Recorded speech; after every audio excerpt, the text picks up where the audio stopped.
Senhor Jesus diz, isso foi registrado por Mateus, está no capítulo 6, no versículo 2 do seu evangelho, nós vamos ler do 2 ao 4. O texto diz assim: quando, pois, deres esmola, não toques trombeta diante de ti, como fazem os hipócritas nas sinagogas e nas ruas, para serem glorificados pelos homens. Em verdade vos digo que eles já receberam a sua recompensa. Tu, porém, ao dares a esmola, ignore a tua mão esquerda o que faz a tua mão direita, para que a tua esmola fique em secreto, e teu Pai, que vem em secreto, te recompensará. Quando eu olho para a declaração do Senhor Jesus, nesse texto que nós lemos, a primeira coisa que eu percebo é que Jesus está regulando o como dar esmolas e não se devemos dar esmola. Quando ele diz quando deres esmolas, é fato de que isso é esperado por nós. A tentativa de Jesus não foi de subtrair a prática de esmolas que já vem desde a velha aliança. Desde Jó, considerado um dos livros mais antigos da Bíblia, a preocupação, o cuidado com o pobre, com o necessitado é exaltado. Então, o Senhor Jesus não está falando ou colocando em discussão se devemos ou não fazer isso. Ele está dizendo quando fizermos isso, porque é fato que temos que fazer. Aliás, em Efésios, no capítulo 4, no versículo 28, o apóstolo Paulo fala algo interessante. Em primeiro lugar, nós podemos destacar na palavra de Deus que nós temos a responsabilidade de prover alimento para casa. Por exemplo, o apóstolo Paulo diz em 1 Timóteo, no capítulo 5, no versículo 8, se alguém não cuida dos seus, negou a fé e é pior do que o incrédulo. Escrevendo aos Tessalonicenses, ele diz que quem não trabalha, esse também não coma. Todo homem tem responsabilidade de prover sustento para si e para a sua casa. Mas o que Paulo escreve em Efésios 4, 28, é aquele que furtava, está falando de antes da conversão, ele diz não furte mais, antes trabalhe, o trabalho ainda é bíblico, ele diz trabalhe fazendo com as próprias mãos o que é bom, para que tenha com o que acudir ao necessitado. Ou seja, ele vai além da responsabilidade de manter a casa. Quando Deus coloca Adão no jardim, antes mesmo de criar Eva, sua esposa, a Bíblia diz que Deus o colocou no jardim para o lavrar e para o guardar. A responsabilidade do homem já era trabalhar. Antes de dar ao homem uma esposa, antes de dar ao homem família, Deus deu trabalho e Deus deu a responsabilidade de cuidar da sua casa. Outro dia eu vi alguém dizendo, por culpa de Adão, agora nós estamos debaixo de maldição e nós temos que trabalhar. Falei, a maldição nunca foi o trabalho. O trabalho foi dado antes do pecado, antes da queda. A maldição é o que o trabalho se tornou mais árduo por conta do pecado. Mas o trabalho, ele é bênção de Deus, ele é parte da nossa responsabilidade. No entanto, a instrução de Paulo é muito clara. Você tem que trabalhar para ter o que é bom, não apenas para você, mas ele diz, para que tenha com que acudir ao necessitado. Acredito que o plano e o projeto de Deus é que cada cristão nunca pense apenas em si mesmo. É que nenhum de nós seja egoísta a ponto de enxergar só o próprio umbigo. Nós precisamos entender que dar esmolas, socorrer o necessitado, e quando falo de dar esmola, não estou dizendo só de jogar uma moeda no chapéu de um pedinte na rua. Toda atitude onde expressamos misericórdia para com o necessitado pode ser classificada como esmola. E já mostramos que Jesus está regulando o como dar esmolas e não se devemos dar, mas nós precisamos então definir o que é esmola. Ela é uma ajuda ao necessitado em qualquer lugar. Nós precisamos compreender que quando Jesus fala de socorrer o próximo, ajuda nem sempre é só dar alimento, nem sempre é só vestir alguém necessitado, mas na parábola do bom samaritano ele fala de um outro tipo de ajuda, de um outro tipo de socorro. Nós temos uma responsabilidade com os necessitados e precisamos entender que isso é um comissionamento de Deus. O apóstolo Tiago escreve e diz que aquele que sabe fazer o bem e não faz, esse peca, comete pecado. Há pecados que nós cometemos por omissão, por negligência, e deixar de socorrer o necessitado é um desses pecados de omissão, de negligência. Precisamos também olhar uma outra perspectiva da esmola. Ela não abençoa só os outros a quem estendemos a mão ou ajuda, ela abençoa a gente. Em Atos, no capítulo 10, um anjo de Deus aparece para Cornélio, um centurião do Império Romano, e diz para ele, as tuas orações e as tuas esmolas subiram para a memória diante de Deus. É fato que ninguém será salvo pelas suas boas obras. As boas obras não têm o poder de nos salvar, mas nós precisamos sempre entender, e eu gosto de repetir essa frase, baseado lá em Efésios 2, que nós não somos salvos pelas obras, mas nós fomos salvos para as boas obras, as quais Deus de antemão preparou que andássemos nela. E quando andamos nessas obras, isso chama a atenção de Deus. O que o anjo está falando para Cornélio é: as tuas esmolas subiram para a memória diante de Deus. Em outras palavras, chamou a atenção de Deus para você. As esmolas salvaram Cornélio? Claro que não. O anjo está dizendo: manda chamar Pedro, que te dirá palavras mediante as quais será salvo tu e toda a tua casa. Toda pessoa, por mais que pratique as boas obras, precisa ouvir o evangelho da salvação, precisa de arrependimento, precisa de fé para que seja salvo, precisa permitir que um mensageiro venha com a palavra de Deus mudar e transformar a sua vida. Mas algo que não podemos negar é que um anjo aparece para esse homem dizendo: eu vou te falar onde está o mensageiro, aonde você pode conseguir ajuda, porque ele chamou a atenção de Deus. O que fazemos para outros chama a atenção de Deus para a gente. A Bíblia diz que enquanto Jó orava pelos seus amigos, Deus mudou o cativeiro dele. O que fazemos para outros em qualquer situação chama a atenção de Deus para nós. Então nós precisamos olhar para a esmola nessa perspectiva correta, de algo que, além de abençoar o necessitado, chama a atenção de Deus para nós, atrai o favor de Deus sobre as nossas vidas. Aliás, nós precisamos entender que mesmo quando ajudamos o necessitado, na hora da esmola ou qualquer outro tipo de ajuda, nós precisamos ter em vista não apenas aquela pessoa. Nós precisamos ver na pessoa daquele necessitado uma oportunidade que surge diante de nós para fazer algo pelo Senhor. Vamos observar o que, em primeiro lugar, o que Jesus disse. Lá em Mateus, no capítulo 25, quando Jesus fala a respeito do que é classificado como o julgamento das nações, o Senhor nos apresenta um entendimento muito claro. Ele começa dizendo a partir do versículo 31 de Mateus 25, quando vier o Filho do Homem na sua majestade e todos os anjos com ele, então se assentará no trono da sua glória. E todas as nações serão reunidas em sua presença. E ele separará uns dos outros, como o pastor separa dos cabritos as ovelhas. E porá as ovelhas à sua direita, mas os cabritos à esquerda. Então dirá o rei aos que estiverem à sua direita: vinde, benditos de meu Pai, entrai na posse do reino que vos está preparado desde a fundação do mundo. Porque tive fome e me deste de comer, tive sede e me deste de beber, era forasteiro e me hospedastes, estava nu e me vestistes, enfermo e me visitastes, preso e fostes ver-me. Então perguntarão os justos: Senhor, quando foi que te vimos com fome e te demos de comer, ou com sede e te demos de beber? E quando te vimos forasteiro e te hospedamos, ou nu e te vestimos? E quando te vimos enfermo ou preso e te fomos visitar? O rei, verso 40, diz: o rei, respondendo, lhes dirá: em verdade vos afirmo, que sempre que o fizestes a um desses meus pequeninos irmãos, a mim o fizestes.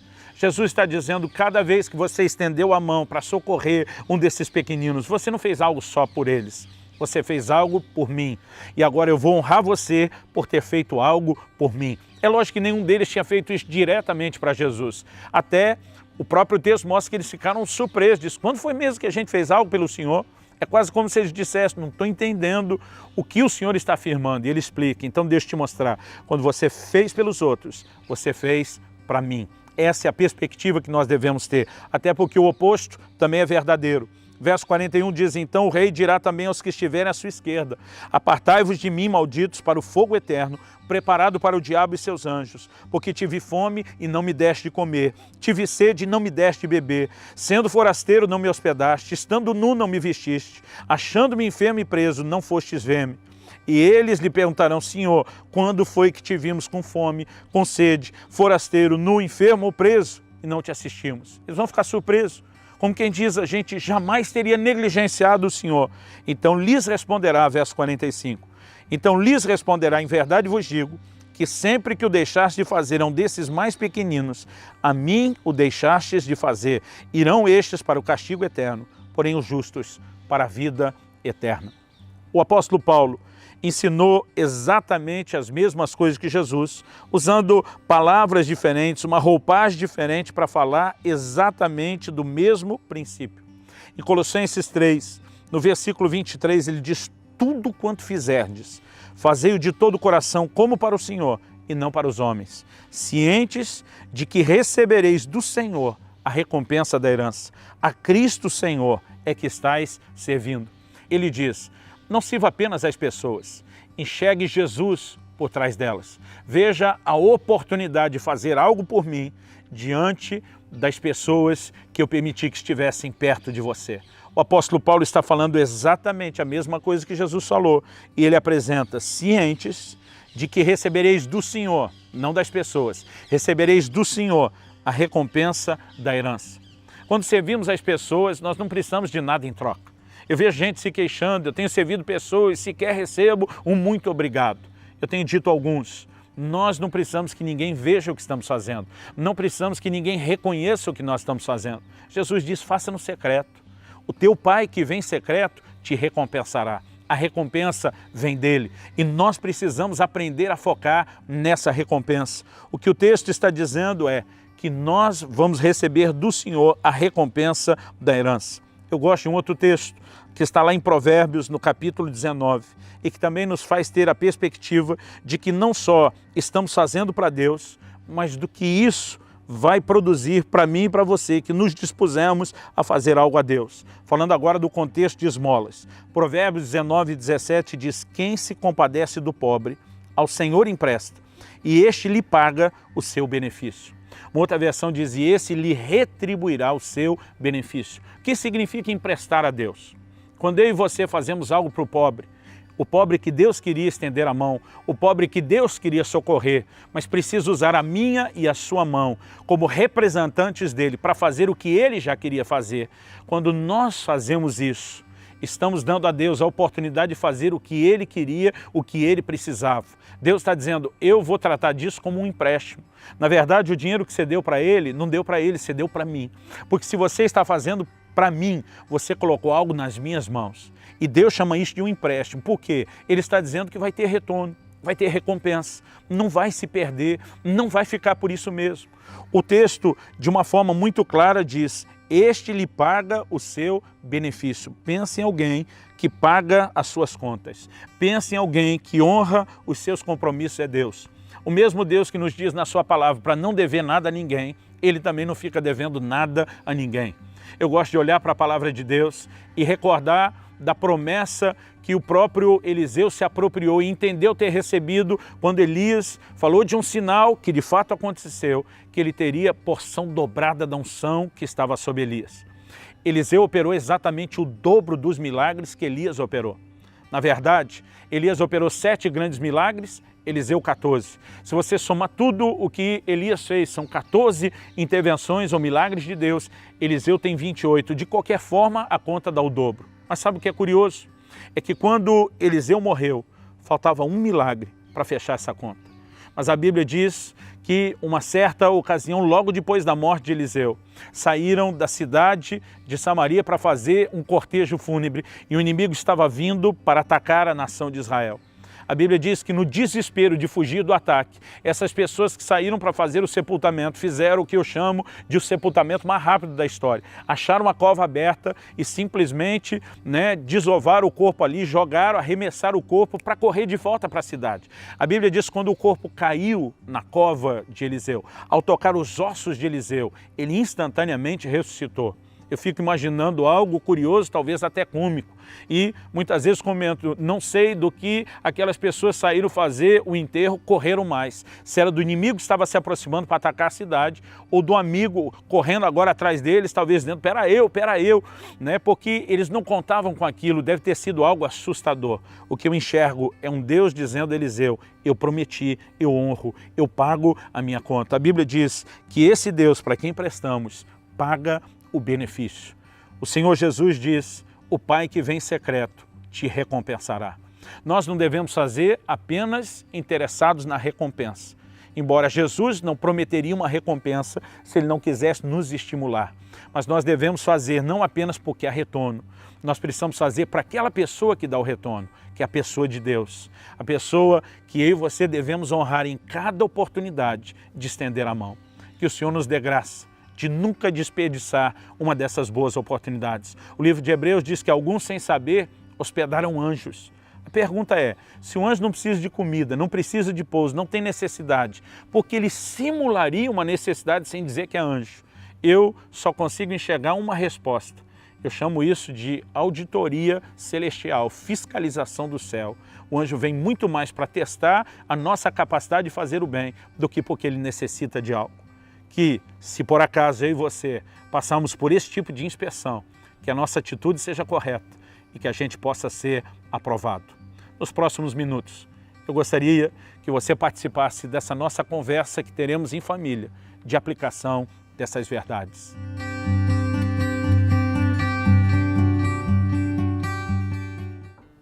Nós vimos que o Senhor Jesus nos mostra que esmola é parte da vida cristã. Tanto que a discussão dele é sobre o como dar a esmola e não se a esmola deveria ser dada. Mas acredito que o ponto principal, onde talvez a gente tropece, é a falta de entendimento do que é esmola. Porque o que passa na cabeça da maioria é que esmola é você jogar uma moeda no chapéu de um pedinte. Embora acredito que a gente também possa e deva, né, ajudar esse tipo de pedinte, nós não podemos definir a esmola só como sendo o socorro imediato a um pedinte na rua. Né? Então, como vocês acham que a gente poderia definir esmola? Ajuda ao necessitado? Toda ajuda ao necessitado, ela vai se classificar como esmola. Né? Então, há momentos onde a gente talvez desembolsou dinheiro, mas há momentos onde a gente ajudou de outra forma também. Né? Então, uma situação de uma carona para quem realmente não tem condições, de oferecer comida para quem não tem o que comer. Então, nós precisamos pensar, não é nem só dinheiro saindo, embora normalmente seja algo que nos custe, e também a pessoa do outro lado não tem que ser só um pedinte, um mendigo, né? Porque há situações onde, obviamente, nós vamos nos concentrar nos pobres. Né? Gente que nós ajudamos, por exemplo, como igreja, apoiamos trabalhos missionários que também são sociais, na África, na Índia, fazemos isso no Nordeste do Brasil, mas além desses locais, nós temos gente necessitada na nossa cidade, às vezes é gente na nossa família, né? Na vizinhança. Como família, nós carregamos uma paixão muito grande por missões, nós queremos que todas as nações vão ser alcançadas, mas a gente não pode excluir o olhar também para o que está ao nosso alcance fácil, né? Como pessoas próximas, às vezes nosso bairro, alguém que precisa, então, realmente ter esses dois olhares, né? Bom, eu acredito também que a gente tem que ter percepção, né? Ser alerta, perceber, tipo, ai, fulano só tem esse par de sapato, parece que tá rasgando, sabe? Vai lá, presenteia, não tem que constranger ninguém, pode dar, até mostrar só como um ato de amor, né, com a pessoa. Às vezes a pessoa tá até sem jeito de pedir, mas tá precisando. Às vezes sem jeito, sem coragem, e às vezes ela nem considera isso uma opção. Sem esperança. Agora, o fazer o bem ao necessitado não é só a hora que ele pede. A gente não tem que necessariamente esperar ele pedir, a gente pode se antecipar. Né? E é tão gostoso quando a gente é de alguma forma abençoado. Eu me lembro quando criança, meu pai passou um período de anos de desemprego, numa recessão econômica. Ele apostou num projeto pessoal que poderia reverter a situação e não, foi comendo patrimônio. Eu lembro que nós chegamos ao momento de ter dias que não sabia o que ia comer. Né? E me lembro de várias vezes ter experiência da gente acordar, ter compra do supermercado na porta, né? E aquilo para nós era uma alegria, né? A gente sabia que não era má vontade, não era indisposição, era um momento onde as coisas não estavam funcionando. E perceber que pessoas foram instrumentos de Deus, transbordar amor, né? Me fizeram valorizar aquilo que a gente recebia de Deus através dessas pessoas e a importância de, ao longo da minha vida, também ser um instrumento de Deus que pudesse abençoar a vida de outras pessoas. Então, a esmola nem é só dinheiro e ela nem é só para um pedinte. Aliás, você já teve oportunidade de estar dos dois lados. Exatamente. Nunca vou me esquecer. Tive uma experiência muito marcante desse mesmo estilo. Uma vez, enquanto estava estudando fora, tive um mês mais apertado e estava só esperando o mês virar, porque eu estava assim, sem dinheiro para nada, para comer, eu estava até às vezes indecida, dirigindo com o carro, já, quase chegando em casa eu já desligava e aproveitava o embalo para não gastar gasolina, porque assim, estava tentando economizar. E eu lembro um dia que eu acordei e eu decidi fazer um jejum que não era muito opcional, porque na verdade não tinha o que comer. E eu estava com tanta vontade de tomar um café da manhã gostoso, enquanto estava ali no meu momento de oração, senti o Espírito Santo falando muito claro ao meu coração: vai na cafeteria do lugar lá da casa de oração que eu tava e pode comer o que você quiser, que sou eu que vou pagar. Eu falei, beleza, se o Espírito Santo está falando, e eu fui. E assim que eu cheguei lá, eu ainda tava olhando um cara que nem me conhecia, já chegou me abraçando assim de lado, falou, cara, pega o que você quiser que o Espírito Santo me mandou pagar para você. E foi ótimo ver aquilo. Então eu vi alguém tendo essa generosidade no momento da minha necessidade. E você não era um mendigo pedinte, mas carecia daquela ajuda. Tava precisando. Mas também já teve a oportunidade de estar do outro lado e também abençoar outras pessoas. Sim, na mesma cafeteria, inclusive, em outros momentos, eu vi pessoas entrando onde o Espírito Santo me falou, ó, como fizeram com você, para você deixar pago o que esse pessoal vai comer. Então nós precisamos entender que esmola é uma atitude, é um coração, né? É uma disposição de apoio, de ajuda às pessoas e que não apenas as ajuda, né? Ela, além de representar corretamente o coração de Deus, é lógico que nós precisamos olhar não como o propósito, mas como uma inevitável consequência. Isso também nos ajuda. Isso faz muito bem. Eu tenho visto que a gente tem tantas pessoas acumulando tantas coisas que não usam mais. Até mesmo na parte de organização, sabe, da casa. Faz tão bem, eu como dona de casa posso falar isso, sabe? Você tirar aquilo que não está sendo usado, porque aquilo que às vezes não tem valor para você tem tanto valor para outra pessoa. Então isso é uma prática que até a gente é beneficiado também, né? Além da gente ter a alegria de ver aquilo, sabe, que às vezes a pessoa, para você tem tanta coisa pra gente, isso aqui não é tanta coisa, mas para aquele que não tem, é precioso demais. E o Isso exemplo faz que você bem. falou também de pessoas que deixam comida no carro pronto, né? Pra se surgir alguma A situação. gente tem visto algumas pessoas que já estão sempre pensando no próximo. Então já andam com agasalhos, com roupa no carro, algumas comidinhas. Aí quando vê alguém precisando, já está pronto para fazer isso. Também é muito legal. Falando do carro, às vezes essa questão do carro para alguns é uma desculpa. É verdade. Algumas pessoas assim sentem medo, né? Quando vem uma pessoa com necessidade, a gente estava perguntando aonde encontrar esse necessitado. Hoje, né, a gente vê os pedintes, às vezes abordam a gente no carro e por medo, às vezes a gente se protege, porque também tem esse lado que a gente precisa ser cuidadoso, né? E acaba falando, eu não tenho como ajudar as pessoas porque eu tenho medo. Então, tem outras formas, tem tantas instituições que ajudam necessitados, tem ONGs, tem tantos trabalhos que vão até o necessitado que você pode se envolver e trabalhar essa parte do teu coração, que tem tudo a ver com o coração de Deus, que é de ser generoso, doador, e isso vai ser uma bênção, né?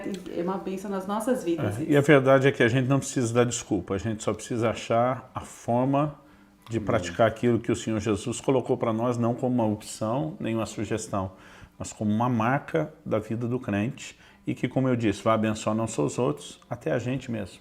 Né? Porque o que a gente faz pelos outros chama a atenção de Deus para nós. Isso inevitavelmente também vai nos abençoar, mas o mais importante, vai nos levar a reproduzir na terra quem Deus é e honrá-lo com aquilo que nós fazemos. Então que o Senhor nos dê graça para viver esse coração amoroso, generoso, doador, que se manifesta também na ajuda ao necessitado de todas as formas.